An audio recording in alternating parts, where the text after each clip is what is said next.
வணக்கம் நண்பர்களே. நம்ம சேனலை ஃபாலோ பண்ணக்கூடிய சிவில் சர்வீசஸ் ஆஸ்பிரண்ட்ஸ் நிறைய பேர் டிஎன்பிஎஸ்சி குரூப் 1 எக்ஸாமினேஷன் இதனுடைய மெயின்ஸ் எக்ஸாமினேஷனுக்காக எக்ஸ்பெக்டட் கொஷின்ஸ் டிஸ்கஸ் பண்ணுங்க அப்படின்னு கேட்டிருந்தாங்க. ஸோ இதை தான் நம்ம இந்த வீடியோவில் பண்ண போகிறோம்.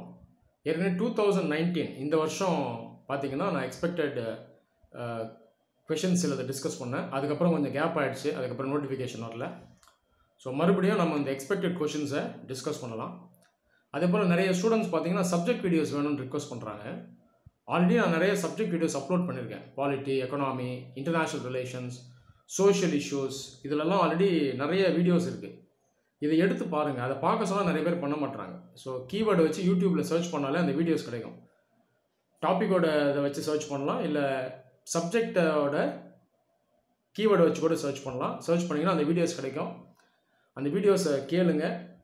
ஸோ இதை நீங்கள் பண்ணும்போது பார்த்தீங்கன்னா கான்செப்ட்ஸை நல்லா லேர்ன் பண்ணலாம், அனாலிட்டிக்கல் எபிலிட்டி வரணும்.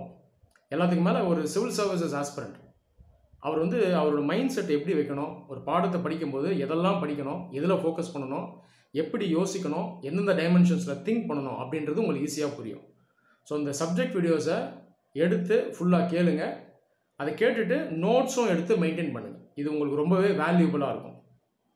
சரி, நம்ம இப்போ இந்த எக்ஸ்பெக்டட் கொஷின் இதை டிஸ்கஸ் பண்ணுவோம். இது பேப்பர் 2க்கான கொஷின். ஃபாரின் பாலிசி கீழே வரக்கூடிய ஒரு கேள்வி. ஜென்ரலாக ஃபாரின் பாலிசி அப்படின்னு வரும்போது மெயின்ஸ் எக்ஸாமினேஷனில் கேள்வி டைரெக்டாகவும் இருக்கும், இன்டைரக்டாகவும் இருக்கும். ஒருவேளை கேள்வி இன்டைரக்டாக இருந்தாலும் நீங்கள் ஏற்கனவே என்ன படிச்சிங்களோ அந்த கான்செப்ட்ஸ், ஃபேக்ட்ஸை அப்ளை பண்ணி நீங்கள் எழுதணும். இப்போ இந்த கேள்வி பார்த்தீங்கன்னா குஜ்ரால் டாக்ட்ரின் இது சம்மந்தமானது. ஸோ குஜ்ரால் டாக்ட்ரின் அப்படின்னு டைரெக்டாக கேட்டாலும் நீங்கள் குஜ்ரால் டாக்ட்ரின் என்னங்கிறத எழுத போகிறீங்க. ஒருவேளை கேள்வி இன்டைரக்டாக இருக்குன்னு வைங்களேன், explain about extended neighbourhood policy அப்படின்ற மாதிரி வருதுன்னு வைங்க. கேள்வி இன்டைரக்டாக வந்துருச்சுன்னா அப்ளை பண்ணி எழுதணும். உதாரணத்துக்கு இந்த குஜ்ரால் டாக்ட்ரினை அதில் அப்ளை பண்ணி எழுதியிருக்கணும். வேறு சில ஃபாரின் பாலிசியும் உள்ளே அப்ளை பண்ணி எழுதியிருக்கணும். உதாரணத்துக்கு act east policy, look east policy, இதெல்லாமும் உள்ளே அப்ளை பண்ணி எழுதியிருக்கணும். புரியுதா? அப்போ நம்ம மனப்பாடம் பண்ணால் போதாது, கான்செப்டை புரிஞ்சுக்கணும். லார்ஜர் அந்த கேள்வி என்ன அப்படிங்கிறத பார்க்கணும். இந்த லார்ஜர் இஷ்யூ என்ன, டாபிக் என்னங்கிறத பார்த்துட்டு அதுக்குள்ள கான்செப்டையும் ஃபேக்டையும் அப்ளை பண்ணி நீங்கள் எழுதணும். ஓகே, இப்போ கேள்வி என்னங்கிறது நான் சொல்கிறேன். What is Gujral doctrine? Explain the features of Gujarat doctrine and its applicability in the present day context. 150 words.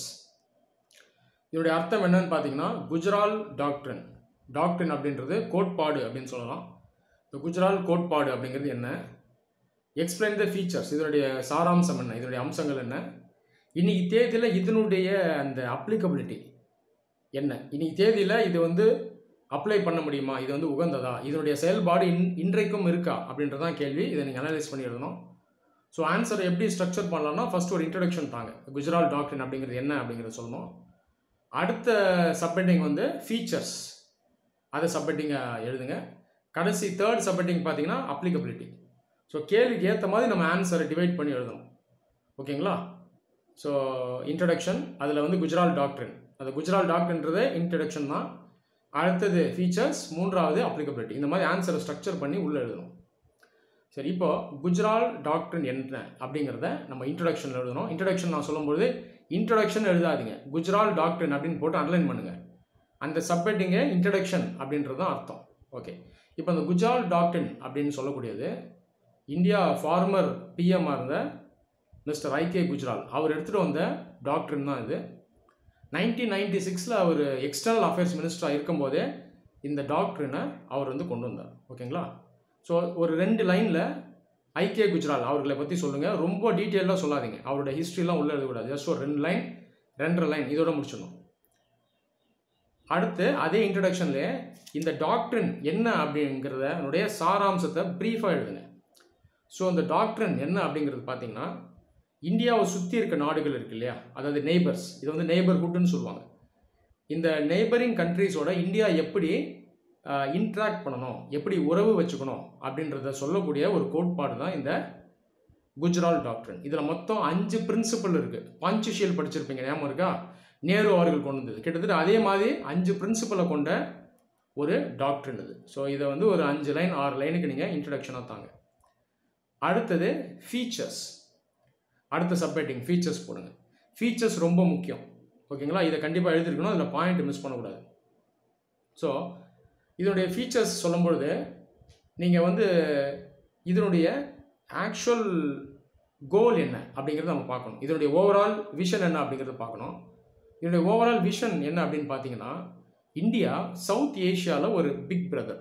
South ஏஷியாவில் தான் இந்தியா இருக்குது, இந்த ரீஜனில் தான் இருக்குது. ஓகேங்களா? இந்த சவுத் ஏஷியாவில் ஜென்ரலாக மற்ற நாடுகளை கம்பேர் பண்ணும்போது இந்தியா தான் இருக்கிற ஸ்ட்ராங் கண்ட்ரி. சைஸ்லேயும் சரி, ஜனத்தொகையிலையும் சரி, எக்கனாமிக் ஸ்ட்ரென்த்லேயும் சரி, மிலிட்ரி ஸ்ட்ரென்த்லேயும் சரி. அப்போ இந்தியாவை மற்ற நாடுகள் எப்படி பார்க்குறோன்னா ஒரு பிக் பிரதராக பார்க்குறாங்க. ஓகேவா? இந்த ஆட்டிடியூடை மாற்றி நம்ம எந்த மாதிரி ஒரு நாடாக இந்தியாவை மற்ற நாடுகளுக்கு காட்டணும் அப்படின்னா, ஒரு ஃப்ரெண்ட்லி நேஷனாக காட்டணும், ஒரு அகாமடேட்டிவ் நெய்பராக காட்டணும். அகாமடேட்டிவ் நெய்பர் அப்படின்னு சொல்கிறது ஃப்ரெண்ட்லியாக விட்டு கொடுத்து போகக்கூடிய, மற்ற நாடுகளுக்கு உதவி செய்து வழிகாட்டக்கூடிய ஒரு நெய்பர். இதுதான் அகாமடேட்டிவ் நெய்பர். அப்போ ஓவராலாக இந்தியாவினுடைய அந்த ஒரு பிக்சரையே மாற்றணும். அதுதான் இந்த குஜரால் டாக்டரினுடைய ஒரு ஓவரால் மோட்டிவ். ஸோ இதை சொல்லுங்கள். அது இல்லாமல் இது மெயினாக ஃபோக்கஸ் பண்ணக்கூடிய நாடுகள் என்னன்னு பார்த்தீங்கன்னா, சைனா, பாகிஸ்தான், மெயினாக 2 நாடுகள். இந்த நாடுகளோட இந்தியாவுக்கு அந்தளவுக்கு உறவு சரியில்லை. அன்ஃபார்ச்சுனேட்டாக இந்த 2 நாடுகள் பார்த்தீங்கன்னா கிட்டத்தட்ட இந்தியா கிட்ட ஒரு எதிரி மாதிரி நடந்துக்குது. அப்போ இந்த 2 நாடுகளை நியூட்ரலைஸ் பண்ணணும். இது 2த்தையும் சமன் பண்ணணும். இந்த 2 நாடுகளை எப்படி சமன் பண்ணுறது, எப்படி கண்டெயின் பண்ணுறது அப்படின்னு பார்த்தீங்கன்னா, மற்ற நாடுகள் இருக்கு இல்லையா, இந்தியாவை சுற்றி இருக்கக்கூடிய நெய்பரிங் கண்ட்ரிஸ், அவர்களோட நம்ம நட்பு உறவை அதிகப்படுத்தி அதன் மூலமாக இந்த 2 நாடுகளை நம்ம கண்டெயின் பண்ணணும், சமன் செய்யணும். இது ஒரு முக்கிய சாராம்சம். இதை வந்து ஃபீச்சர்ஸில் சொல்லுங்கள். ஓகேங்களா? அதே போல் குஜரால் டாக்டரின் அப்படின்னு வரும்போது நம்ம உறவு வச்சுட்ருக்கக்கூடிய அந்த நெய்பரிங் நேஷன்ஸ் கிட்ட ரெசிப்ரோசிட்டி கிடையாது. ரெசிப்ரோசிட்டி அப்படின்னா கை மாறி எதிர்பார்க்குறது, அதுதான். ஆனால் இதில் வந்து அது கிடையாது. நான் உனக்கு உதவி பண்ணுறேன், உங்ககிட்டே நான் உதவி எதிர்பார்ப்பேன் அப்படின்ற ஒரு எதிர்பார்ப்பு இல்லாமல் இருக்கக்கூடிய ஒரு பாலிசி தான் இந்த குஜரால் டாக்டரின். இதை சொல்லணும். இதை ஃபீச்சர் சொல்லே சொல்லுங்கள். ஸோ இந்த முக்கியமான 3 சாராம்சங்கள் இதை சொல்லுங்கள். அதுக்கப்புறம் பார்த்தீங்கன்னா ஸ்பெசிஃபிக்கான ஃபீச்சர்ஸ் 5 ஃபீச்சர்ஸ் இருக்குது, 5 பிரின்சிபல் இருக்குது, அதை சொல்லணும். ஸோ பஞ்சுஷியல் மாதிரி இதில் 5 பாயிண்ட் இருக்குது. அந்த 5 பாயிண்ட் எழுதணும். First point, Nepal, Bangladesh, Maldives, Sri Lanka. இந்த 4 நாடுகள் பார்த்தீங்கன்னா சிறிய நாடுகள். இந்தியாவை கம்பேர் பண்ணும்போது இது அந்தளவுக்கு ஸ்ட்ராங்கெல்லாம் கிடையாது. ஸோ அந்த சிறிய நாடுகள், வலிமை அந்தளவுக்கு இல்லாத நாடுகள். இந்த நாடுகள்கிட்ட நம்ம உருவாடும் போது ரெசிப்ரோசிட்டி எதிர்பார்க்கவே மாட்டோம். அதாவது எதிர்பார்ப்பே கிடையாது. நம்மளால் முடிஞ்சதை ஹெல்ப் பண்ணுவோம். ஒரு நல்ல எண்ணத்தில், குட் ஃபெய்த், ட்ரஸ்ட், இதில் நம்ம ஹெல்ப் பண்ணுவோம். இது ஃபஸ்ட்டு பாயிண்ட். ஸோ ஞாபகம் வச்சுங்க, நேபாள், பங்களாதேஷ், மால்டீவ்ஸ், ஸ்ரீலங்கா 4 நாடுகள்.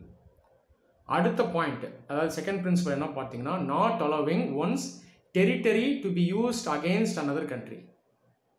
அதாவது இந்த நாடுகள்லாம் இருக்கு இல்லையா சவுத் ஏஷியாவில், இந்த நாடுகள் பார்த்தீங்கன்னா ஒரு நாடு அந்த நாட்டுக்குள்ளே இருக்க அந்த இடத்த, அந்த ஏரியாவை மற்ற நாடுகளுக்கு எதிராக செயல்பட வைக்கக்கூடிய ஒரு விஷயத்த பண்ணக்கூடாது. உதாரணத்துக்கு இன்னொரு நாடு இருக்குன்னு வைங்களேன், அந்த நாட்டுக்குள்ளேயே அந்த நாட்டை எதிர்க்கிற ஏதாவது ஒரு ரெபல் குரூப் இருக்கும்.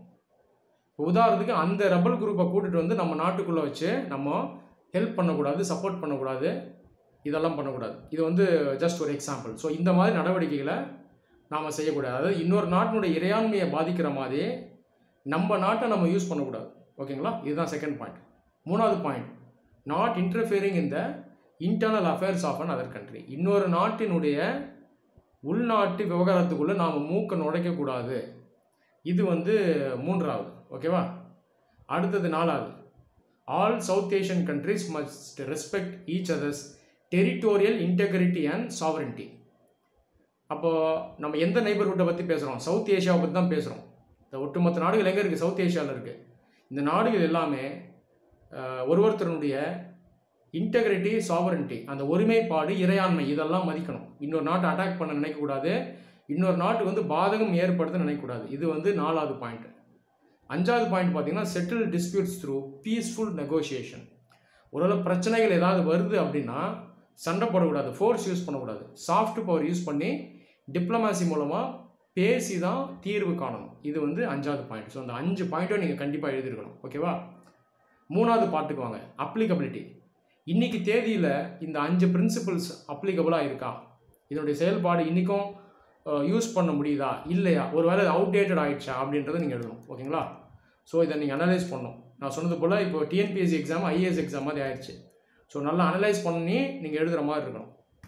ஓகே, இப்போ இது ரெலவெண்ட்டா அப்படிங்கிறத பார்க்கலாம்.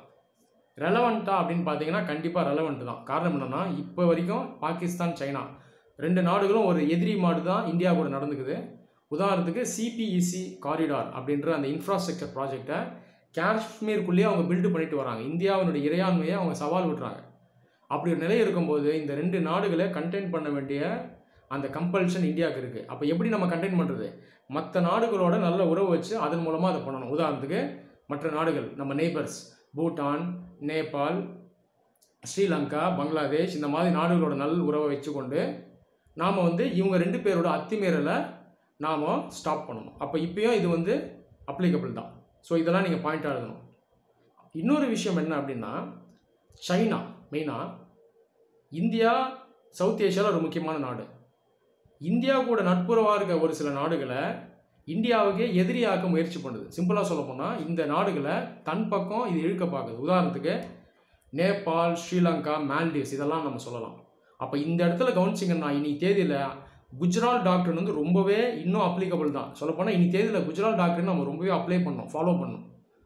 ஸோ இதை நீங்கள் எழுதுங்க. உதாரணத்துக்கு ஸ்ரீலங்கா கூட இவங்க ரொம்ப க்ளோஸாக போக பார்க்குறாங்க. ஸோ ஸ்ரீலங்கா மூலமாக இந்தியன் ஓஷன் ரீஜனை இவங்க இன்ஃப்ளூயன்ஸ் பண்ண பார்க்குறாங்க. அப்போ இன்னைக்கு தேதியில் இன்னும் குஜரால் டாக்டர் அப்ளிகபிளாக தான் இருக்குது. ஸோ இந்த மாதிரி பாயிண்ட்ஸ் எழுதி ஜஸ்டிஃபை பண்ணுங்கள். அடுத்தது, ஒரு சில நாடுகள் பார்த்திங்கன்னா இந்தியாவை நெகட்டிவாக பார்க்குறாங்க. உதாரணத்துக்கு நேபாள், மால்டீவ்ஸ் போன்ற நாடுகளில் ஒரு சில கட்சிகள் இந்தியாவை ஒரு ஹெகிமோன் அப்படின்னு சொல்கிறாங்க. ஹெகிமோன்னா ஒரு சக்தி வாய்ந்த ஒரு ஆள், மற்றவங்களை இன்ஃப்ளூயன்ஸ் பண்ணி ஒரு பயமுறுத்தக்கூடிய ஒரு ஆள் அப்படின்னு எடுத்துக்கலாம். இந்த மாதிரி மற்ற நாடுகள் நம்மளை பார்க்குறாங்க. அப்போ இந்த மாதிரி ஒரு இமேஜை மாற்ற வேண்டிய கட்டாயமும் இந்தியாவுக்கு இருக்குது. அப்போ இங்கேயும் குஜரால் டாக்டரின் கண்டிப்பாக அப்ளிகபிள் தான். அப்போ நம்மளுடைய இமேஜை மாற்றணும். அப்போ குஜரால் டாக்டரின் அப்ளை பண்ணணும். நாங்கள் ஒரு பெரிய ஒரு ஆதிக்க சக்தி கிடையாது, நாங்கள் மற்ற நாடுகளை அன்பாக பார்க்குறோம், ஹெல்ப் பண்ணுறோம், ரெசிப்ரோசிட்டி இல்லை அப்படின்றத நம்ம ப்ரூவ் பண்ணணும். அப்போ இந்த இடங்கள்லாம் குஜரால் டாக்டர் இன்னும் அப்ளிகபிளாக தான் இருக்குது அப்படின்றத நீங்கள் எக்ஸ்பிளைன் பண்ணணும். அதே போல் ஒரு சில இடத்துல அப்ளிகபிள் ஆகுதான்னு கேட்டிங்கன்னா இன்றைக்கி தேதியில் இல்லை அப்படின்னும் சொல்லலாம். உதாரணத்துக்கு நீங்கள் குஜரால் டாக்டரின் இதில் என்ன சொல்லப்படுது அப்படின்னா, not interfering in the internal affairs அப்படின்னு சொல்கிறாங்க. மற்ற நாட்டினுடைய விவகாரத்துக்குள்ளே நம்ம உள்ளே நுழையக்கூடாது அப்படின்னு சொல்லப்படுது. அதே போல் ஜென்ரலாக பீஸ்ஃபுல் நெகோஷியேஷன்ஸ் மூலமாக தான் நம்ம செட்டில் பண்ணணும் அப்படின்னு சொல்கிறாங்க. ஆனால் இதில் சவால்கள் என்ன பார்த்தீங்கன்னா, சீனா போன்ற நாடுகள் பீஸ்ஃபுல்லான நெகோஷியேஷன்ஸ்க்கு வரதில்லை.